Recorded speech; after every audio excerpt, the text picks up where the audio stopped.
All right, ask him to hold on so you can document. All right, hold just a second. Let me document this. And as I want to let him know I'm putting him on hold. Hold. Because you always want to finish that soap note before you leave that room or that patient leaves. You never want to have to go back and, at the end of the day, do soap notes or stay late to do soap notes. It's a practice killer.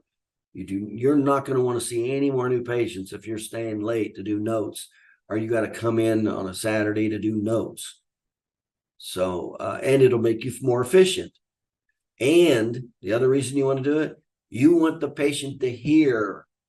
That's part of the clinical valuable experience, is for them to hear again what you found. So once again, you're saying what you found, and you want to say it out loud because it's about the patient. So ask them to hold up so you can document the findings. Hold up, give me a minute to document your findings.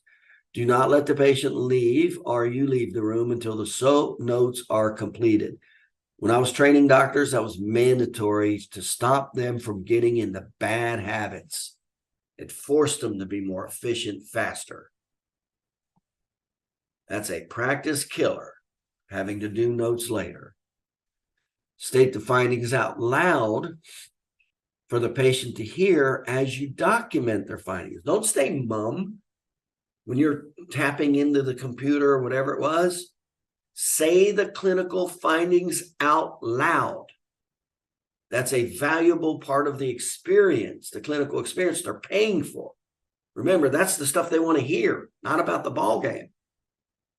And what's terrible is when patients come in, the doctor doesn't say anything about any clinical experience, talks about the weather or the ball game, and they leave. That's crappy service.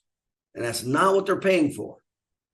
Imagine, I just cannot even imagine going to the dentist and him not even talking about my problem and taking my money. And that's happening with chiropractors. They just get so used to it. And again, they just go for friendship instead of respect, realizing this person is paying for this. Okay. So action step, move out of the room.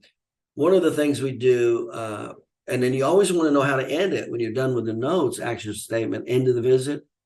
You got to let them know it's the end. That'll do it for today. That'll do it for today. You can head over to the therapy. Remind them when you will see them again for their next regularly scheduled visit. Wish them a good day. The last thing they should hear from you is have a good day. Second to the last is we'll see you Friday.